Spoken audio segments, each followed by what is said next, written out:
Ladies and gentlemen, welcome back. It's time for map number 2 here at the EGL Open. And I am Brycey. Joining me to bring you this, obviously the better half of the VP brothers, it's Momo. Game number 1, we did see Millenium ended up getting a commanding win. Yeah, it was in the end that way, if you like. We saw it quite close at the start. A bit of battles in between, but Millenium, the composure just kind of stuck together a little bit more. They found the feet in the hard point and really kind of ran away with it. They most certainly did. We're going to jump into this game in just a few seconds, but quick reminder, hashtag EGLREL. If you see Oliver Whitfield around the venue, you can win yourself a Scuf Infinity. All you got to do is take a selfie without him knowing, and the best one at the end of the weekend will win. Okay, so jumping into this game, Search and Destroy on Riot, one of my personal favourite maps for Search and Destroy, just kind of the quick pace that it involves. And you can see here, jumping on board with Python. Oh, interesting. 4 massive push. And you can see right now they're sitting there, and the worst thing is Millenium will be sitting here going, oh, they must have gone B. They must have gone B. Nobody saw them. No information for either squad is the most important thing here. Now, because they pushed through, now Audacity don't have a clue either. And the fact that Lynx is held onto B means that if he gets seen, they're actually going to end up seeing each other anyway. That was actually a great opportunity for Audacity to go for A, because of the rotation that had come in. But now they're kind of trapped, and now they're going to, the information has been given to Millenium to know where they are. And when there's only 45 seconds on the clock, you that's need to the risk. Start killing or plant that bomb. And really, when you're in Millenium's position now, you can see Carbon just using the advantageous positions of the map here. He's just going to pick off the partner. He's going to get taken down by Lynx, though. He's going to turn into a 3v2, as I say that. PJ and Slender in a difficult position here, as they need to take down Zeke to Cammy. And as I say that, Pasty gets taken down 2 versus 2. That's what he's looking for. He is going to get taken down as well. And it's now PJ, 1 versus 2. Picks up the first one, though. Can he clutch this one out? Looking for it. He's already got 2 kills to his name as well. This will be the 3rd if he can make it. It's him versus Cammy. And he's going to run straight into it. He goes for no. People are no. Cammy will get it. Takes him down. And that is a defuse. The dead body actually confused him there for a second. But Millenium will strike first blood here in a Search and Destroy. But what an interesting round. I mean, great play for me for Audacity. That strategy straight off the bat didn't go vanilla, went straight down the middle. What actually hurt them in the end is the fact they had no info. They had no idea where the other team had gone. They had their play, they got in a position, but were expecting either a pick or to make something of it. Because of, Millenium decided to go, all right, we're going to actually push straight through A, thinking they had gone B, and were hoping for a 4-man flank. And then the hesitation to actually get bombed down from Audacity kind of, punished them in the end. It was a really ballsy play, and I liked it. Round number 1, there was just kind of no hesitation at all, which was good. It would have been good if they could have kind of picked one up on the way through. However, it didn't work out for them. It's now 1 man apiece has fallen for the sides for Millenium and Audacity. 3 versus 3. Zeke's on your screen, just taking that Overwatch position for Millenium. Let's jump on board with someone a bit more aggressive on the map. Carbon's going to encounter one. And then he's going to go around him. Whoa! Carbon has just got absolutely ruined here. That's a ripper. That's a definition of a ripper. Oh no, I can't believe what I've just seen. I just wish I was watching it from Python's screen. How on earth he did that, I won't know. Pastique might be able to pick it back here and get the player back. He has managed to do it. 2 versus 2. However, that bomb is down and a far length to go and get it.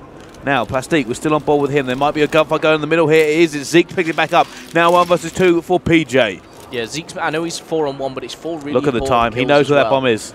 PJ just needs to play this right. He's probably going to hear them bouncing around and jumping and diving. But his teammate is just in front of him. I got it. Wasn't able to get away. Unfortunately, he tried to make the pick and to dip. Was not able to do it. Millenium will take another one here, but it's the tiniest of differences between these 2 squads that have determined the rounds. I think it was just also a little bit of COD time there. If he would have waited maybe half a second on that kind of boost jump, he would have seen his teammate. And if he could have taken his teammate out, he would have been able to clutch that 1v2, I'm sure. However, Search and Destroy Riot goes 2-0 in favour of Millenium. Let's jump on board with the attacking team. Let's jump on board with Python. Okay, let's see what he's going to be doing. Running a barrel first of all. And he is going to be the bomb carrier. So let's see if they're going to make a push here. Aggressive onto B here. There is no stack on A, but you can actually tell the guys from Millenium have called this one. And already Audacity are in trouble. He's trying to get away with it. Goes to the auto mantle. He's able to pick it up in the end. Does well to recover from the mantle that almost cost him. But right now, a 2 versus 2. Slender's going to be there. He goes for the melee. Not able to get that one. And now Python is in a 1v2 against Zeke and Cammy. Can he somehow pull off a miracle here? Realistically, Millenium have dropped way back. If he gets a plant on now, it will give him a slight advantage of playing time, but he's not chosen to do that yet. He is looking for that first pick. Yeah, and this may get him killed. Yeah, it's one of those things that, oh, you know, the auto mental again. It either makes him look an absolute genius when he picked both of them off, or unfortunately he runs in there and you think, yeah, maybe you should have planted that. But it's hard. A judgment call from him. You're trying to clutch a 1v2, right? Yeah. It's almost impossible, especially with the fact that they were buddy system. Definitely. It's very easy for us to kind of like be like, yeah, you should have planted that, you should have planted. We can see where the enemy team is. But it was a judgment call. It didn't go in his way. 3-0 in favour of Millenium. Really strong start to the search and destroy. And again, they're going to be on the attacking team. Carbon pulling out the Moors. Let's see if he can make a pick with it straight away here. 3-0 to Millenium. And now he's can see Slender and Python both on the scope. Didn't get either of them, though, actually pop into his scope. And we're just going to see maybe a kill pop off. Who's that down bottom? It's going to be Cammy. Neither team actually making any picks yet so far. Already gone down, though. And now Plastique has dropped. Carbon took his eye away, giving him cover. Looking for another kill. Picks him out of the sky. 3-3 now. He goes aggressive with a sniper rifle. Looking for another one. Sees a player there. He's in mid-nade. Not able to make that hit. Looking for it. Gets stunned as well. And now Carbon's actually sitting there going, I don't actually want to be here. Looking for another shot. But yeah, you don't really want to be in that position with a sniper. That's too far forward. Your angles aren't great. There's a lot of long sight lines. You've got no cover. You're not going to be able to make those picks. Millenium will go down. Unfortunately, Carbon probably couldn't stay behind either because his teammates have both pushed up but not actually gone for a bomb plant or control, meaning that he had nowhere to go.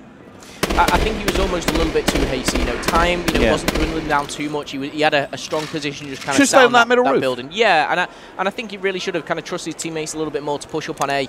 2 or 3 kind of pushing up can hold that. He just needed to sit back. But it's not what happened. It's 3-1 to Millenium, and now Audacity back on the attack. A chance to get back in this game. Now they've favoured some unusual strategies going through the middle, through to B, but it looks like a more conventional A push for both teams.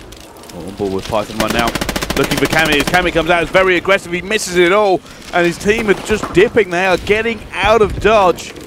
And right now they have run completely away. Advantage Millenium. As PJ actually leading the charge. He's going to be able to equal this one up as he goes straight forward. Looking for a player on the roof. He's going to go down as well. It's now Python goes down for an even switch to him. And that is advantage again to Millenium. Yeah, really well, the one thing that I saw there was Millenium got the first pick and Audacity straight away rotated, but Millenium, must have been about 4 or 5 seconds, started to rotate as well. Yeah. They knew straight away that they were like, yep, they're rotating. All of Audacity went the same way. They just ran. Someone must have called it and just go. They're going aggressive on A. They're stacking. You saw Cammy fly out, and if you see one player just fly out into the middle of the street, you know there are players behind him. Yeah, unless some absolute genius who can take out lunatic. Or lunatic. One or the other. However, Zeet, again, with this Moors. Nobody there, though. Millenium seem to have just... it's obviously got to be a little bit of luck on their part. The fact that sometimes when they stack, they just seem to be able to stack well enough that they miss out things like that. So nobody got picked because of the sniper, because nobody was peeking. But it's been brought back to a 3 versus 3 as Millenium have actually pushed through. Carbon traded one. Zeke's got to pick up one with a sniper and can go off him. And Pastique finishing one here. Lynx is left in the 1 versus 3 to keep his team really in this game. You don't want to be going down 5-1. He is going to make the kill on Zeke. Now, 1 versus 2. They know where he is. I was about to say, if he peeked that, I would have been really upset. Decides to eventually back away, knowing that there was a sniper over there he could have used, but now coming back to reinforce his teammate. This is better. He has no idea of the info, though. His teammate's going to be in trouble. Looks for it, and it will be Pastique, I think, who got that kill. Coming to the aid of his teammate. Like I said, oh no, it was Cammy. Cammy actually got the kill, not Pastique. Now, like I said, when Pastique was peeking and knowing where that player was, I was sitting there going, if he snipes you, that's your own fault. This is one of the quickest search and destroys I've seen. I mean, oh yeah, it's rapid. I was going to say, I think it was round before, there was one kind of slow round, if you like, where they were just sat back a little bit, watching the flanks. But every single round, they just encountered each other straight away. A lot of first picks, within kind of the first 15, 20 seconds, which isn't unusual to see with French teams, I will be honest. Again, Audacity just kind of breaking forward. I can see this going down tooth and nail. Zeke's got to make that first pick. Sniper rifle, really effective on route on these long...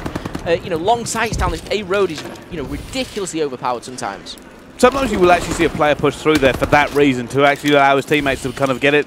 Some fast SMGs, notably P, that's one of his favourite rushes. But yeah, nobody there at that time, and right now it's a 2 versus 2. And I'll be honest with you, this bomb position is what's worrying me here. Lynx has to go a long way to get to either bomb site. teammate now actually backing him up. That's what he needs near him if he's going to have any hope of this, to get this trade in. The thing as well with Millenium is they're the complete opposite. You know, the spread pretty much between each bomb. You know, they've kind of just gone for one each. You know, hopefully they'll be able to trade. Cammy's going to poke. He's surely going to see him. He's going to come out 1 versus 2 now. Mystique and Cammy surely have this in the bag. PJ. This should be Millenium's. They have the advantage. The bomb is not down, and down he goes. Millenium will clean this one up 6-1. And it was quite commanding. I mean, to be honest with you, there were a few rounds where it could have gone either way.